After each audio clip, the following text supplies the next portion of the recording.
વરસાદની સિઝનમાં કરકરા ભજીયા કોને નથી ગમતા? આજે હું એક નહીં, બે નહીં પણ 5 પ્રકારના ભજીયા બનાવીશ. સાથે એવી ખાસ ટિપ્સ પણ શેર કરીશ કે તમારા ભજીયા બહારથી કરકરા અને અંદરથી સોફ્ટ બનશે. તો વિડીયો એન્ડ સુધી જોજો, સ્કીપ ન કરતા. સૌ પ્રથમ આપણે ભરેલા મરચાંના પકોડા બનાવીએ. ભરેલા મરચાંના પકોડા માટે હંમેશા ઓછા તીખા અને જાડા મરચાં પસંદ કરજો. એનાથી સ્વાદ પણ સરસ આવે અને બધા આરામથી ખાઈ શકે. મરચાંને આવી રીતે આપણે બધા મરચાં કટ કરી લેશું. હવે એક મિક્સિંગ બાઉલમાં બાફેલા બટેટા લેશું. મરચાં ભરવાનો મસાલો તૈયાર કરશું. બાફેલા બટેટાને મેશ કરીને મસાલા એડ કરશું. 1 ચમચી લાલ મરચું પાવડર લીધું છે, અડધી ચમચી હિંગ લીધી છે, 1 ચમચી ધાણા જીરું પાવડર લીધું છે, સ્વાદ પ્રમાણે મીઠું એડ કરશું, 1 કપ ધાણા ભાજી એડ કરશું, 1 ચમચી જીરું, આખા જીરું એડ કરશું, લાલ કાશ્મીરી મરચું આપણે એડ કરશું, 1 ચમચી આપણે આદુ મરચાંની પેસ્ટ એડ કરશું, 1 ચમચી આપણે ગરમ મસાલો અને ચાટ મસાલો એડ કરશું. ચાટ મસાલાની જગ્યાએ તમે આમચૂર પાવડર બી મિક્સ કરી શકો છો, લઈ શકો છો. અને હવે આપણે બટેટાનો માવો તૈયાર છે. એકદમ સરસ રીતે મિક્સ કરીને હવે મરચાં આપણે ભરવાના છે. મરચાં આંગળીની મદદથી અંદર સુધી માવો ભરાય એવી રીતે આપણે બધા મરચાં ભરી લેશું.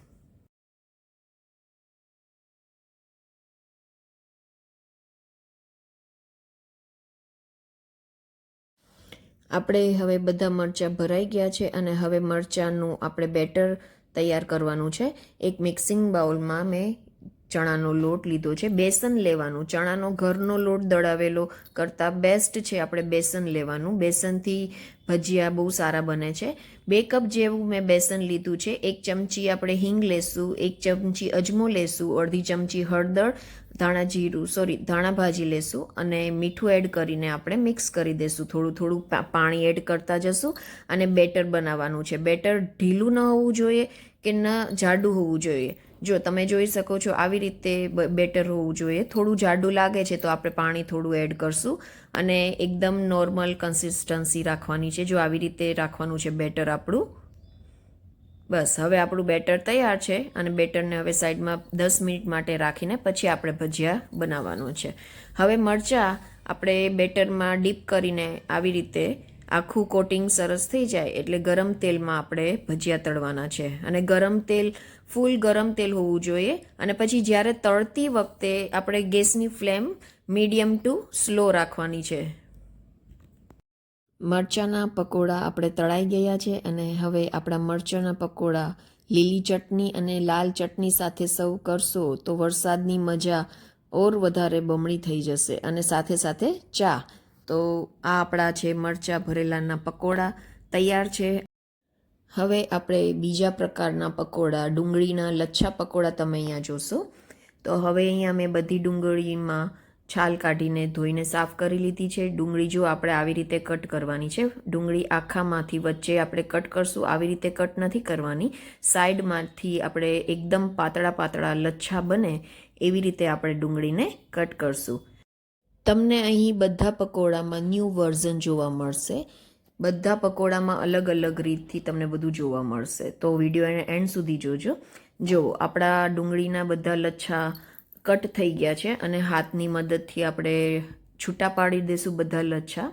અને હવે આ ડુંગળીમાં આપણે લાલ મરચું, કાશ્મીરી લાલ મરચું પાવડર એડ કરી દઈશું અને મીઠું એડ કરી દઈશું અને એકદમ હાથેથી બરોબર ચોળીને આપણે સાઈડમાં રાખી દઈશું 10 મિનિટ માટે. કારણ કે આમાં જે પાણી છૂટું પડે એ પાણીને આપણે કાઢવાનું છે.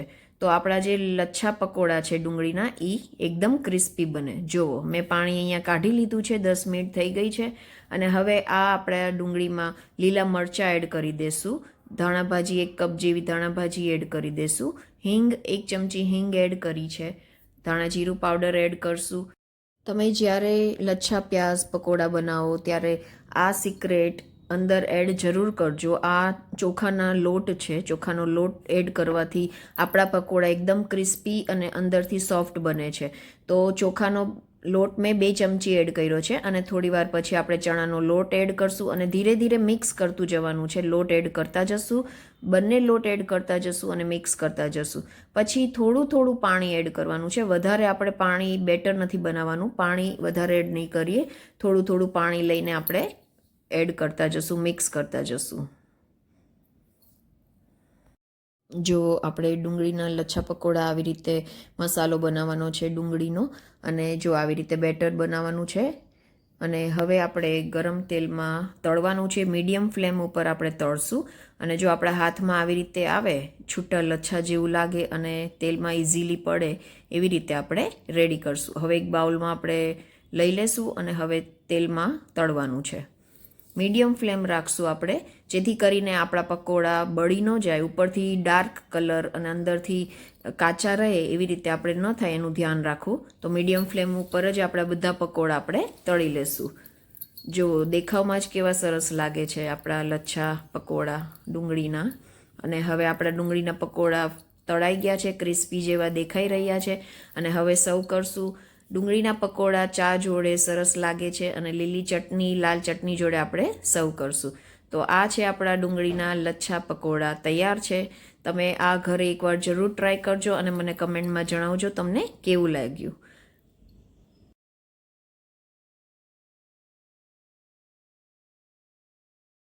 હવે આપણે બટેટાના દાબડા ભજીયા બનાવવાના છીએ.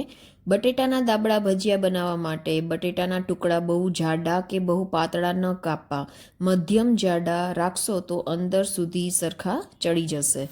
બટેટાનો માવો જે આપણે મરચાંમાં ભર્યો હતો, એ જ માવો હું બટેટા દાબડામાં ભરી રહી છું.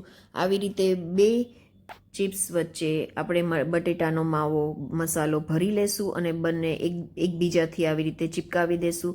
આવી રીતે આપણે બધા બટેટા તૈયાર કરી લેશું. અને બેટર બી જે મરચાંનું બેટર હતું એ જ બેટરમાં આપણે ડીપ કરીને આપણે તળવાનું છે.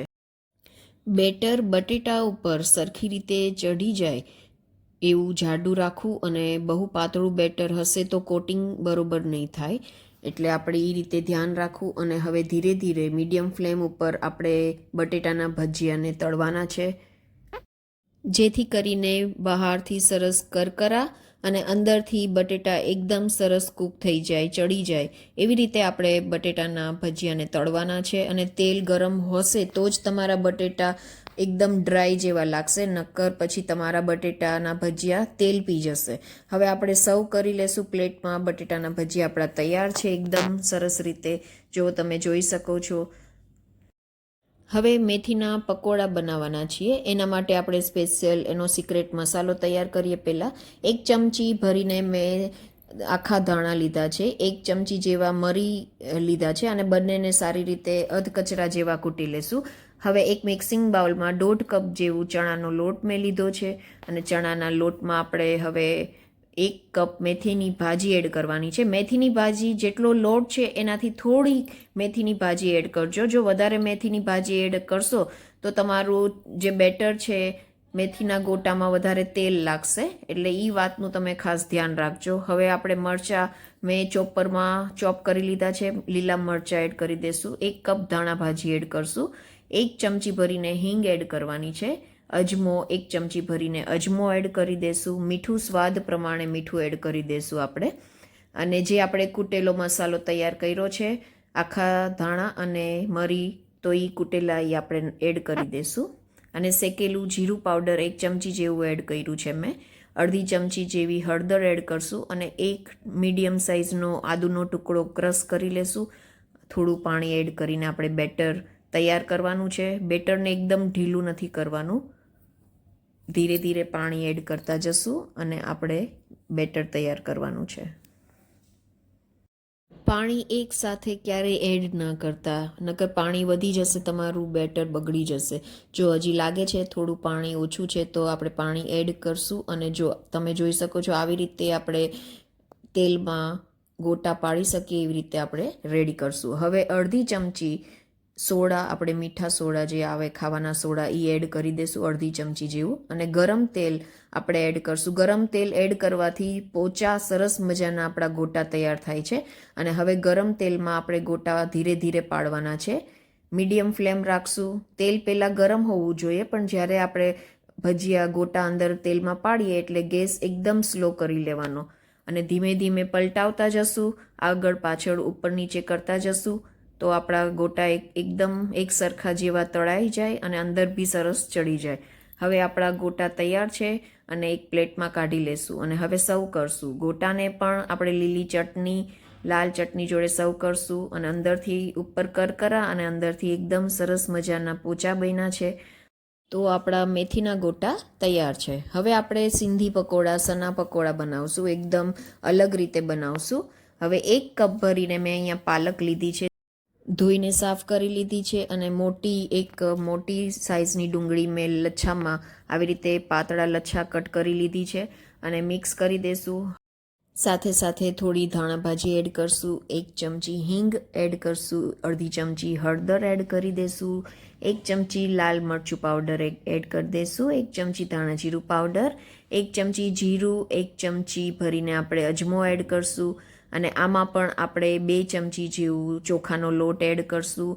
ચોપરમાં મેં લીલા 2 મરચાં ચોપ કરી લીધા છે, એ બી એડ કરી દેશું અને ચોખાનો લોટ એડ કરશું. 2 ટેબલ સ્પૂન ભરીને આપણે બેસન એડ કરશું અને હવે આપણે પહેલાં મિક્સ કરી લેશું બધું, પછી પાણી આપણે ધીરે ધીરે એડ કરશું. મીઠું સ્વાદ પ્રમાણે મીઠું એડ કરી દેશું અને હવે બધું પહેલાં મિક્સ કરશું અને હવે પાણી થોડું થોડું એડ કરવાનું છે. આનું બેટર બી આપણે મેથીના ગોટાનું બેટર કર્યું એવી રીતે જ આનું બેટર આપણે બનાવવાનું છે.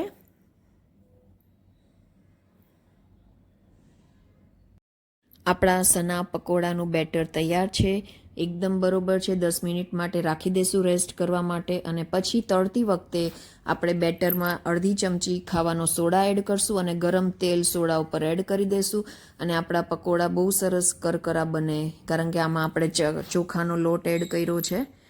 અને આગળ હું તમને બતાવીશ કે ક્રિસ્પી એટલે વધારે પડતા ક્રિસ્પી કેવી રીતે બને. હવે આપણે ગરમ મીડિયમ ફ્લેમ રાખશું, ગરમ તેલ અને મીડિયમ ફ્લેમમાં આપણે પકોડા તળવાના છે. નાના નાના સાઇઝના પકોડા આપણે પાડતા જશું અને તળવાના છે. લાઇટ પહેલાં સૌ પ્રથમ લાઇટ પકોડા તળવાના છે. જો તમે જોઈ શકો છો હું કેવી રીતે કરું છું. જો આ કલરના થાય આના પછી આપણે એકદમ સ્લો ફ્લેમ કરી દઈશું અને સ્લો ફ્લેમમાં આનાથી થોડા ડાર્ક થાય એટલે પકોડા ત્યાં સુધી આપણે તળી લેશું. પછી એક બાઉલમાં આપણે કાઢી લેશું અને હવે આ પકોડા જ્યારે બી ઠંડા થાય ત્યારે વચ્ચેથી કટ કરવાના છે. જુઓ તમે જોઈ શકો છો હું કેવી રીતે કરું, વચ્ચેથી કટ કરી નાખશું બધા પકોડા અને આ પકોડા ફરી આપણે મીડિયમ ફ્લેમ ઉપર તળવાના છે. આ બીજી વાર આપણે તળવાના છે એટલે આ પકોડા એટલા સરસ કુરકુરા ક્રિસ્પી બને છે. જે પાઉં અને બ્રેડની જોડે જમવામાં આવે છે, લાલ ચટણી જોડે આ પકોડા ખૂબ જ સરસ લાગે છે, ટેસ્ટી લાગે છે. તમે જરૂર એકવાર આ સના પકોડા ટ્રાય કરજો. જો તમને આ મારા 5 પ્રકારના ભજીયાની રેસીપી ગમી હોય તો વિડીયોને લાઇક કરજો, કમેન્ટમાં જણાવો કે તમને કયા ભજીયા સૌથી વધારે ગમ્યા અને આવી જ ટેસ્ટી ગુજરાતી રેસીપી માટે આશાશક્તિ રસોઈને સબસ્ક્રાઈબ કરવાનું ભૂલતા નહીં. Thank you.